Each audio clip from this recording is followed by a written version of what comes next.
ठीक है। प्रिय भक्तजन, आपको 24वां अध्याय में युद्ध के समय सुबाहु को वरदान दिया द्रौपदी ने, और उनके नगर में वास लेने का वरदान दिया। आज की कथा अब ध्रुव का पुत्र सुदर्शन के अयोध्या जाएंगी और दुर्गा जी के चारों नवरात्र करने का संकल्प माता के सामने लिया सुदर्शन ने। इसी की कथा आज होगी, इसलिए आप सबों का अभिनंदन है। आप सब से विनम्र निवेदन है कि मेरे उत्साह को बढ़ाइए, आप इसको सब्सक्राइब कर दीजिए। क्यों कि मुझे नहीं मालूम कि आगे क्या होता है। मैं एक नया चीज़ आप लोगों के साथ प्रेम और स्नेह पाने के लिए क्या हूँ। बाद में फिर जब ये कथा जब ख़त्म होगी तो आप लोग को अनेक ऐसा रुचिकर बातें मैंने इसमें से निकाल के बताऊँगा, जिससे कि जीवन सफल होता है और बिगड़ा बन जाता है।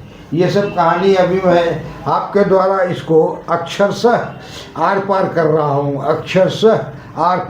हूँ, इसलिए आप सबों से निवेदन है कि थोड़ा सा ध्यान दीजिए इस मुद्दे पर। दुर्गाय नमः।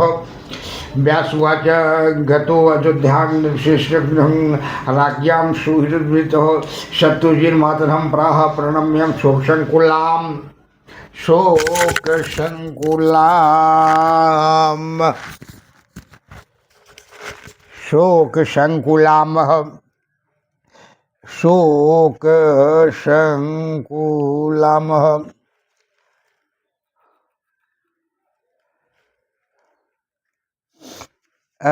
मातर्नते मया पुत्र संग्रामे निहत किल न पिता ते जुधा चित्र सपेते चरणों तथा दुर्गया तौ हत्तौ संख्ये नापराधो ममात्र वै अवश्यम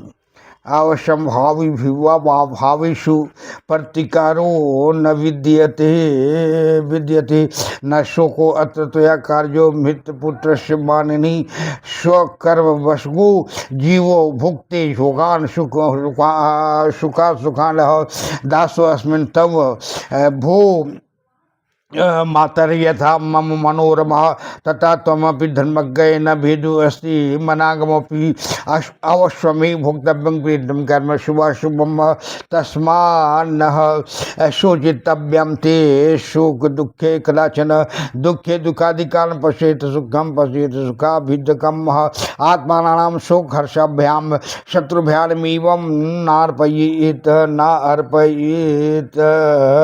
देवाधीनामिदं सर्वं न आत्मा अधीनं कदाचन न शोके न तदात्मानां शोकेन मतिमाननः यथा दारुमयी शोका नट्टादीनां प्रचेष्टते तथा स्वकर्म वशगो देहि सर्ववर्तते अनंत आहंग वनंगतु मातृभवं दुःखमानुषः चिंत्यामा स्वीकृतं कर्म भोक्ता मैवीति वेदमिंच मृतो मातमहो इत्रीव विधुरा जननी मम भयातुना घेत्वा माम निर्णयो गहनं वनं लुण्ठिता तस्करेर्मार्गे वस्त्रहीनां तथा कृताः पार्थये च हृतं सर्वं बालपुत्रां निराश्रयः माता गृहीत्वा मां प्राप्ता भारद्वाश्रमं प्रति विद्यल्लोऽयं समायाता तथा धात्र्या किल्या अबला मुनिर् पत्नी निर्भय जादव युक्ते समन्ततः पोषिता फलम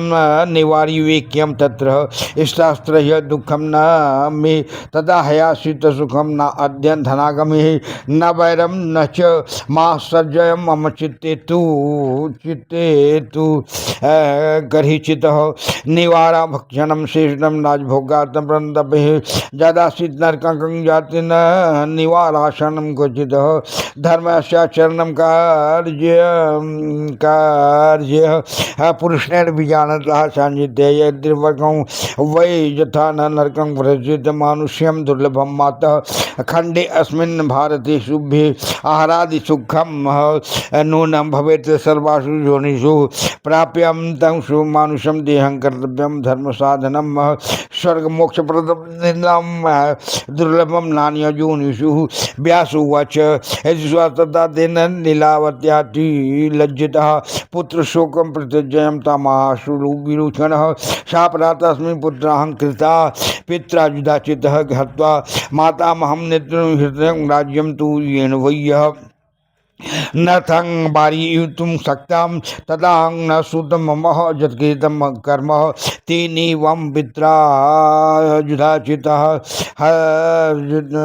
तेनैव नापरतो अस्ति मे श्रुतः तौ मृतौ स्वकृत्यनेव कारणं त्वं त्वयेनं च नाहं शोचयामि तं पुत्रं सदा शोचयामि तत्कृतम् पुत्र स्वमाशी कल्याणम भागणी मे मनोरमां न क्रोधो न चक्षुकुन मे त्वयि पुत्र मना ममा मनागपि कुरु राज्य महाभागम प्रजापालीय सुव्रत भगवत्यां प्रसादेन प्राप्त मेत कंटकम तदा कर्णम बचु मातु नत्वा तां निपनंदन जगाम भुवनम रम्यम यत्र पूर्व मनोरमा नयस तत्र गत्वा तु सर्वानाहूय मंत्रिणः देवानाज्ञानतं प्रभक्ष्य मुहूर्तं दिवसं शुभं दिगासनं तथा हेमं कारयित्वा मनोहरां सिंहासने स्थित्वा देवीं पूजिष्वा सदाम्यहं स्थापित्वा शनि देवी धर्मार्थकां मोक्षादां राज्यां पश्चात् करिष्यामि यथा रमाधिपि कृतं पूजनीया सदा देवी सर्वे नागरिके जनैः माननीया शिवा शक्ति सर्वकामाद सिद्धिदा एति युक्त्वा मंत्रिगणस्य तु चक्रुवे राजशासनं पार्षदं कार्या मासु शिल्पी सुमनोरमां प्रतिमां कारयित्वा यत्नं मुहूर्ते अथ शुभे दिने द्विजानाहूयं विज्ञात संस्थापयामाशं सुपतिः हवनं विधिवत् कृत्वा पूजयित्वा तं देवतां प्रसादे मतिमानिन दिव्या स्थापयामाशं भूमिपः उत्सव तत्र समृतो वादित्राणां च निष्वणैः ब्रह्माणां वेदघोषणे वस्तु विविधैर्निपः व्यासुवात् प्रस्थापया शिवा देवी विधि वेद वेदवादिभिः पूजा नाद विधानम राजा चकाराति विधानता कृत्वा पूजा विधिम राजा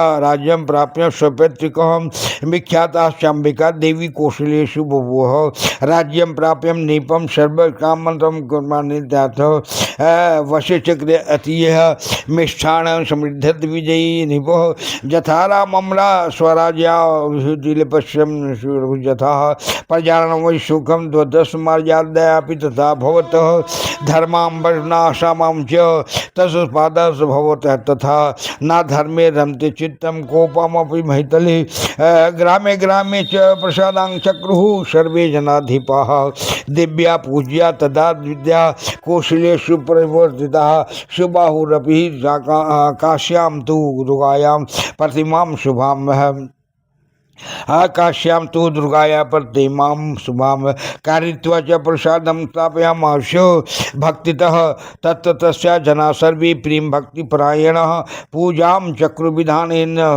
यथा विश्वेश्वरस्य विख्यातां सा बहुवातं दुर्गा देवी धरातले देशे देशे महाराजं तस्या भक्तिर्भवेद्यतः सर्वत्र भारते लोके सर्ववर्णेषु सर्वदा भजनेयां भवानी तु सर्वेषां तदा तदा शक्ति भक्तिरस्ता सर्वे मानिना चानभून्नृपः आगमोदिरक्षयं स्तोत्रे जप ध्यान परायणः नवरात्रेषु सर्वेषु चक्रु सर्वे विधानतः अर्चनं हवनं यागं दिव्या भक्तिप्राशनं जय दुर्गे दुर्गतिनाशिनी अभिष्टसिद्धिं मे देहि सनागत भद्वत्सले।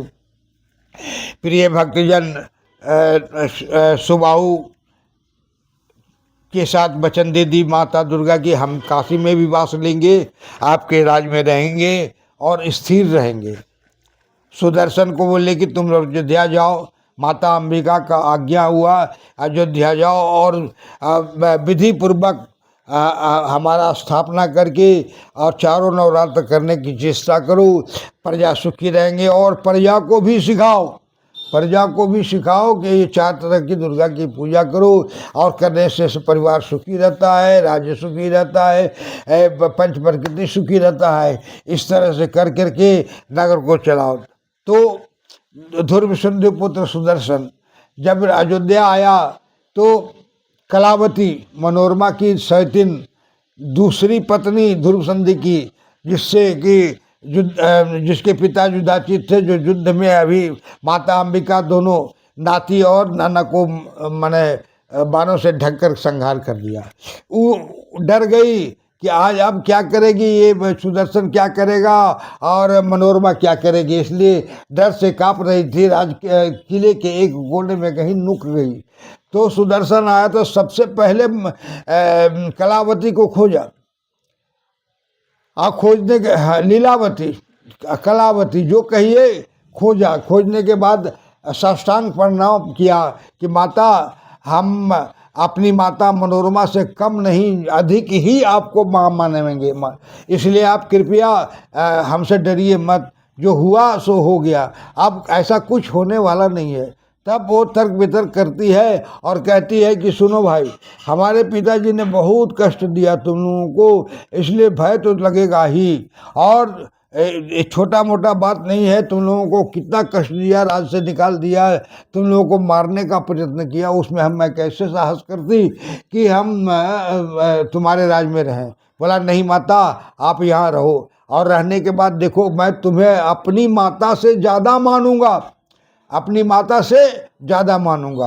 और इस तरह से वो रहने लगी। और तब सुदर्शन राज्य में ब्राह्मणों को बुलाकर, मंत्री को बुलाकर सभा करके माता जगत जननी की मूर्ति बना करके स्थापना योग हवन की द्वारा प्रतिष्ठा करके प्रजा लोगों को भी आज्ञा दिया कि इस तरह से प्रणाम करो। इस तरह से सुदर्शन ने भी अयोध्या में माता जगत जननी की पूजा शुरू कर दी, आराधना शुरू कर दी। उधर सुबाहु भी मूर्ति बनाकर बनारस में स्थापना करके माता दुर्गा का आवाहन करने लगा। दोनों तरफ से ससुर और दामाद दोनों जो हैं, दोनों माने इतना कल्पित, कल्पना से ज़्यादा, सपना से ज़्यादा उनको प्राप्त हो गया। इसलिए ये कल्पना से परे नहीं, यथार्थ के रूप में जैसे राम जी को प्राप्त था, कृष्ण को प्राप्त था, उसी तरह से सुदर्शन को प्राप्त हुआ। भक्तजन, आज की कथा यहीं तक है और आगे फिर आपसे बात करूंगा। अब कल आपसे ही आग्रह है कि अगर छोटी मोटी गलती हुई है तो उसे क्षमा करेंगे, और क्षमा करने के बाद आप सब्सक्राइब करने का चेष्टा करें ताकि उत्साह बढ़े और एक छोटी छोटी कहानी आपके सामने रखता रहूं। अपराध सहस्राणि क्रियन्ते अहर्निशं मया दास्यमिति मां मत्वा क्षमस्व परमेश्वरी। आवाहनम न जानामि विसर्जनम पूजां चैव न जानामि क्षम्यतां परमेश्वरीं। मंत्रहीनम क्रियाहीनम भक्तिहीनम सुरेश्वरी। सत्यपूजितं मया देवी परिपूर्णं तदस्तु मे। अपराध सत्यं कृत्वा जगदम्बेति चोचरेत्। यांगति संवापनोति न तां परमाद्दैसुरा। सापराधो अस्मि शरणं प्रापत स्वां जगदम्बिके। इदानीमनुकंपोऽहं जगत् षष्ठी तथा कुरु। अज्ञानाद विस्मृते भरियंतानन्वधिकं कृतं तत् सर्वक्षम्यतां देवी प्रसीद परमेश्वरी। कामेश्वरी जगन्माता सजला आनंद विग्रहे। गृहानार्चाम्य मां प्रीत्या प्रसीद परमेश्वरी। गुह्याति गुह्यगोपत्री त्वं गृहास्मृत कृतं जपम सिद्धर भवतु देवी तत्प्रसादात् सुरेश्वरी। जय जय योगमाया महामाया गायत्री माया अष्टभुजी सिंहवाहिनी शिववासिनी महाकाली महालक्ष्मी त्रिगुण शक्ति स्वरूपिणी। आपकी जय हो। तीनों लोग 14 में आपकी जय हो।